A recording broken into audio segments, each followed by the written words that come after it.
গীতা রান্নাঘরে সবাইকে স্বাগতম। এখন কাঁচা আমের সিজন, আর আমি অনেকদিন পর ভিডিওটা দিচ্ছি, কেন আমার মেয়ের পরীক্ষা ছিল বলে তাই আমি কোনো ভিডিও দিতে পারিনি, করতেও পারিনি। ভিডিও অনেক করা আছে কিন্তু সেগুলো এডিটও হয়নি। এবার এক এক পরীক্ষা শেষ হয়ে গেছে, এক এক করে সব এডিট করে ছাড়বো। তাই এখন দেখলাম অনেকদিন হয়ে গেছে, আর এখন আমাদের শহরের দিকে বেশ কাঁচা আম ভালো উঠেছে। তাই কাঁচা আম শেষ হওয়ার আগে কেন কাঁচা আম তো বেশি দিন থাকে না, খুব বেশি হলে 2-3 মাস, এর বেশি কাঁচা আম থাকে না। তা কাঁচা আম শেষ হওয়ার আগে আমি আজকে কাঁচা আমের মিষ্টি আচার, আরও আচার করেছি আমি কাঁচা আমের, কিন্তু এবার কাঁচা আমের একটা টক ঝাল মিষ্টি আচার করব। আর এখানে আমার 2 কেজি কাঁচা আম আছে। এই 2 কেজি কাঁচা আম দিয়ে আমি আজকে মিষ্টি আচার বানাবো। কী করে বানাবো, টক ঝাল মিষ্টি কী করে, খুব সহজ পদ্ধতিতে একদম বানাবো। কোনো রোদে দিতে হবে না, কোনো কিচ্ছু করতে হবে না, রোদে দেওয়ার ঝামেলা ছাড়াই আমি আজকে খুব তাড়াতাড়ি আর খুব সহজভাবে আচারটা বানিয়ে দেখাবো। আপনারা প্রথম থেকে শেষ পর্যন্ত দেখার অনুরোধ রইল। আর দেখে যদি ভালো লাগে তাহলে একটা লাইক, কমেন্ট আর শেয়ার করে দেবেন। আর আমার চ্যানেলে নতুন বন্ধু হয়ে থাকলে তাহলে একটা সাবস্ক্রাইব করে দেবেন, পাশে থাকা বেল আইকনটি প্রেস করে অল বাটনটি ক্লিক করে দেবেন, তাহলে সবার আগে আমি যা রেসিপি বানাবো সবার আগে নোটিফিকেশনটি আপনার কাছে পৌঁছে যাবে। চলুন তাহলে আমি আমগুলো এক এক করে ছুলে নিয়ে আপনাদের সামনে আমি আসছি। দেখুন আমার সব আম ছোলা হয়ে গেছে, এবার আমি কাটবো। আমগুলোকে কী করে কাটছি আমি দেখাচ্ছি। এই সবগুলো ফেলে দেবো পরিষ্কার করে। এটা করে কাটছি আমি, এরমভাবে কাটছি। আমি এরমভাবে করে কেটে নিয়ে আসছি সব কটা। আর একটা কাটছি, খুব পাতলাও করবো না আবার খুব মোটাও করবো না, যাতে আমগুলো তাড়াতাড়ি সেদ্ধ হয়ে যায়। এরমভাবে কেটে আমি সব কটা নিয়ে আসছি। আমার সব আম কাটা হয়ে গেছে। এবার এটার মধ্যে কী করবো, আমি যেহেতু আমি আপনাদের দেখিয়েছি আমি ধুয়ে ভালো করে জলটাকে মুছে আমি নিয়েছি। এটা আমি বলেছি রোদে দিতেই হবে না, রোদে কোনো রকম দেওয়ার ঝামেলা ছাড়াই আমি আচারটা বানিয়ে দেখাবো বলেছি খুব সহজভাবে। তাই রোদে দেবো না বলে আমটাকে আগে ধুয়ে ভালো করে মুছে শুকিয়ে তারপর কেটেছি। দেখুন কাটার পর কিন্তু আমি আর ধুইনি। এবার আমটাকে কী করবো, এটার মধ্যে একটু হলুদ দিয়ে দেবে, এই যে 1 চামচ হলুদ তো দিতেই হবে। এই যে নুন ভালো করে আমি মেখে নিচ্ছি।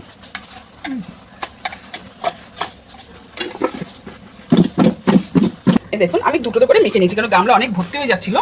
এই দেখুন আমি দুটো থালে আর গামলায় ভালো করে আমি নুন হলুদ মেখে নিয়েছি। ভালো করে একটুখানি আমি ঘষে ঘষে গায়ে মাখতে হবে, তাহলে কী হবে নুনগুলো বেশ ভালোভাবে ঢুকে যাবে। ভালোভাবে না ঢুকলেও বেশ আমগুলো নরম হয়ে যাবে। এটা ততক্ষণ মাখা থাকুক, আমি বলেছি রোদে দেবো না, রোদের ঝামেলা ছাড়াই খুব সহজভাবে দেখাবো। আমি ততক্ষণ মশলাগুলো, এর মধ্যে মশলা কী দেবো আছে, আমি চলুন মশলাটা দেখাচ্ছি আগে। দেখুন আমি মশলা নিয়েছি কি, এটা আমি প্রথমে নিয়েছি 1 চামচ, আমি ছোটো চামচের 1 চামচ আমি জোয়ান নিয়েছি। আর 1 চামচ আমি জিরে নিয়েছি, সাদা গোটা জিরে। আমি 1.5 চামচ মৌরি নিয়েছি, আর 1 চামচ ধনে নিয়েছি। আর তার সঙ্গে দেবো এই 3টে শুকনো লঙ্কা। টক ঝাল মিষ্টি বলেছি। আর জোয়ানটা দিলে কেউ বলবেন যে জোয়ানে কী আছে, জোয়ান তো দেয় না। জোয়ানটা দিলে খেতে খুবই ভালো লাগবে, খুব টেস্টি লাগবে। আর অ্যাসিড কিংবা অম্বল টম্বল হলে আপনার এটাতে অ্যাসিডটা হবে না জোয়ানটা দিলে, তার জন্য আমি জোয়ানটা দিচ্ছি। আর জোয়ানটা দিলে তার টেস্ট অন্যরকম হয়। আপনারা একবার দিয়ে দেখবে, করে নিয়ে আসছি তারপর দেখাচ্ছি। দেখুন আমার গুঁড়ো করা হয়ে গেছে মশলা। এবার আমি কড়া বসাবো, চলুন করে নিলাম। এবার আমি কড়াটা বসাবো, আসুন। দেখুন আমি কড়া বসিয়ে দিয়েছি, এবারে গরম হয়ে গেছে, গরমকাল না, কড়া বসিয়ে দিয়েছি। এবার আমি কী করবো, সর্ষে তেলে আমি আচারটা করবো। এই দেখুন আমি সর্ষে তেল দিয়ে দিলাম, খুব একটা তেল না, অল্পই তেল দিয়েছি, যেহেতু 2 কেজি আম আছে। আর বাড়িয়ে দিলাম। আর তার সঙ্গে দেবো ফোড়নে এই 5 ফোড়ন, এটার মধ্যে আর 2টো শুকনো লঙ্কা, এই ফোড়ন দেবো। তেলটা আগে একটু গরম হোক। এবার আমি কী করবো, আগে 2টো শুকনো লঙ্কা ফোড়ন দিলাম, একটু ভাজা হোক, হয়ে গেছে। এবার আমি 5 ফোড়নটা ছেড়ে দেবো, হয়ে গেল। এবার আমগুলো আস্তে আস্তে ছেড়ে দেবো।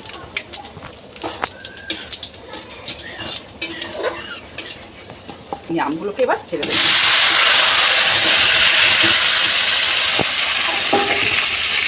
এই আমটা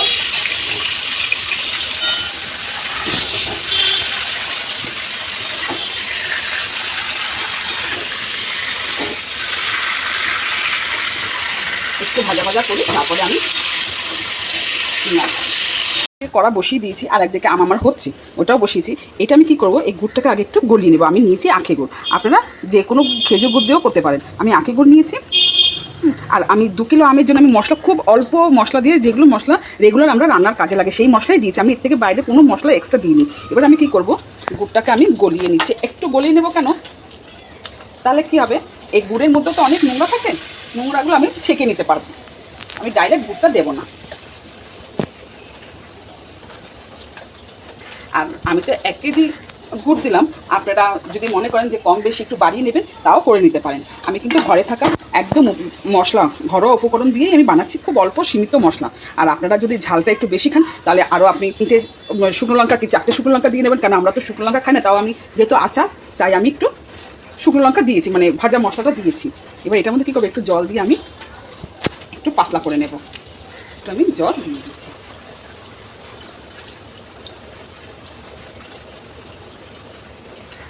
গুড়ে কিন্তু অনেক নোংরা থাকে, অনেক বালিও থাকে, নোংরা থাকে।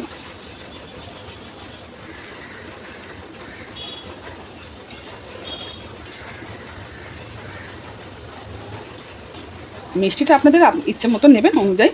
আর আমি খুব সহজে, মানে দেওয়া কোনো ঝামেলাই থাকবে না, যে রোদে দিতে হবে না। আচ্ছা, এখন কাঁচা আম আছে, আমি সঙ্গে সঙ্গে কেটে নুন হলুদ মেখে শুধু একটু কি আগে আমাকে একটু গুছিয়ে নিতে হবে, তাহলে দেখবেন 10 হয়ে যাবে। যদি সব গুছানো থাকে, গুড়টাকে যদি ছাকা থাকে, মশলা ভাজা থাকে, যদি সব থাকে, তাহলে আপনার 10 মিনিট, খুব বেশি হলে 20 মিনিটের মধ্যে আচার হয়ে যাবে। এটা ফুটুক, তারপর আমি ছেঁকে আমি নামিয়ে দেখাচ্ছি। আর ততক্ষণ এই আমটা দেখাচ্ছি, দেখেন কতটা নরম হয়ে গেছে।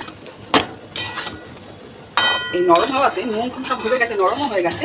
এবার আমি গুড়টা একটু ফুটে গেলে ভালো করে তারপর আমি এর মধ্যে ঢেলে দিয়ে দেবো, ঢাকা দেবো না। আমি গলিয়ে নিয়ে চলে এসেছি, একটু পাতলাই করেছি কেন এটা ছাড়তে সুবিধা হবে। ছেঁকে নিচ্ছি।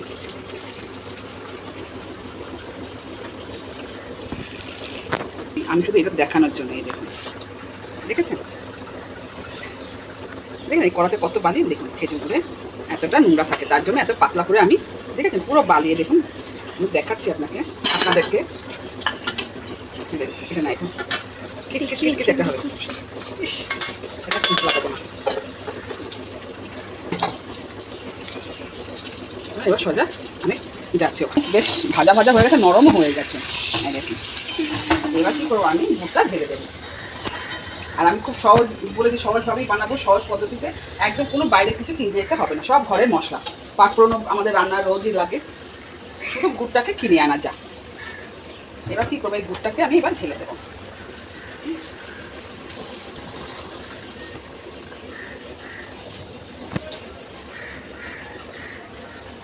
আর কোনো নোংরা নেই, দেখুন গামলা দেখুন, গামলায় আর কোনো নোংরা নেই, একদম পরিষ্কার, কোনো নোংরা নেই আর গামলা, পুরো পরিষ্কার। এবার এটা ভালো করে ফুটুক।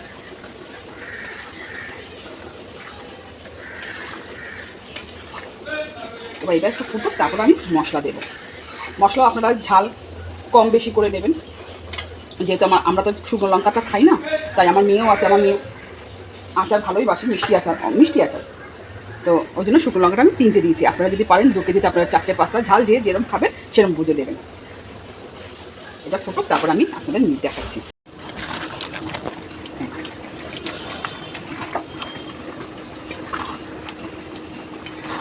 এবার দেখুন আমার হয়ে গেছে, আশা করি আচারের আমার গুড়টা দেখাতে হবে না কোনো রকমই, দেখুন কতটা ঘন। এবার এটার মধ্যে কী করবো, একটা দেখবেন সুন্দর আম আর গুড়ের একটা গন্ধ বেরিয়ে যাবে, তখন ভাববেন যে বেশ হয়ে এসে, আর একটুখানি বাকি আছে। এবার আমি কী করবো, ওই যে ভাজা মশলাটা করেছিলাম, মশলাটা দিয়ে দেবো, পুরোটাই দিয়ে দেবো, কারণ 2 কেজি আম তো, পুরোটাই দিয়ে দেবো। এবার আপনারা যদি মনে করেন যে না আপনারা পুরোটা দেবেন না, অল্প দেবেন আচ্ছা মশলা, তাহলে আমি সব 1 চামচ করে নিয়েছিলাম, আর অল্প একটু আমি রেখে দিলাম, সব দিলাম না, 2 চামচ দিলাম, অল্প একটু রেখে দিলাম। এবার এটা দিয়ে একটু নাড়াচাড়া করবো। না আমটা আমার কতটা সুন্দর হয়ে গেছে, আর খুব সুন্দর একটা গন্ধ বেরিয়েছে। আমি 2 কেজি আমে পুরো 1 গুড় দিয়েছি, পুরো আচারের রং হয়ে গেছে। আর 5 মিনিট ফোটাবো, ব্যাস আবার নামিয়ে দেবো। এই আচার আপনারা এমনি নর্মাল রেখেও সারা বছর সংরক্ষণ করে রাখতে পারবেন। দেখুন আমার হয়ে গেছে, দেখেছেন কত ঘন হয়ে গেছে, এই দেখুন। এবার আমি নামিয়ে ফেলবো, রুটিটা দেখানো গেছে, দেখতে পাচ্ছেন, দেখতে আমার আম কিন্তু গোটাই আছে। এবার আমি গ্যাস নিভিয়ে দিচ্ছি, এবার নামিয়ে আমি গ্যাস আমি নিভিয়ে দিয়েছি। দেখুন এবার আমি নাবিয়ে দিচ্ছি, নাবিয়ে আমি ঠান্ডা করছি। এবার ঠান্ডা হোক, ঠান্ডা হলে আমি বয়মে ভরতে পারবো। দেখলেন আমার আম কিন্তু গোটা গোটাই আছে, খুব সুন্দরভাবে হয়ে গেছে। ঠান্ডা হয়ে বয়মে ভরে আমি আপনাদের সামনে নিয়ে আসছি। আর ভিডিওটি ভালো লাগলে আমি বলেছি লাইক কমেন্ট শেয়ার করে দেবেন প্লিজ। আমি বয়মে ভরে আমি লাস্টে নিয়ে আসছি পুরো আচার। এবার আমি এই কাচের বয়মে রেখে দিলে কী হবে, একদম খুব ভালোভাবে থাকবে, সারা বছর রাখতে চাইতে। এবার নিচে আপনারা চিনি দিয়ে ওরকম করে বানাতে পারেন। আমি এবার দেখুন আমি একটা আম তুলে দেখাচ্ছি। দেখুন কত সুন্দর হয়েছে, কোনো গলেও নি, কিছু হয়নি। দেখুন পিছনটা, এই দেখুন, আর কত সুন্দর, এই দেখুন নরম হয়ে গেছে, কত সুন্দর নরম হয়ে গেছে, দেখেছেন? বেশি গরম নেই, অল্প অল্প গরম আছে। দেখুন কত সুন্দর নরম হয়ে গেছে। এবার এটা আমি কী করবো, বয়মের মধ্যে আমি ঢেলে দেবো। আমি হাতটা ধুয়ে আসি। আর এত সুন্দর হয়েছে, টক টক বেশ মিষ্টি মিষ্টি, খুব সুন্দর হয়েছে। দেখুন আপনারা গুড়টার আন্দাজ মতন দেবেন। আমি ঢেলে নিয়ে তারপর আমি দেখাচ্ছি আমগুলো।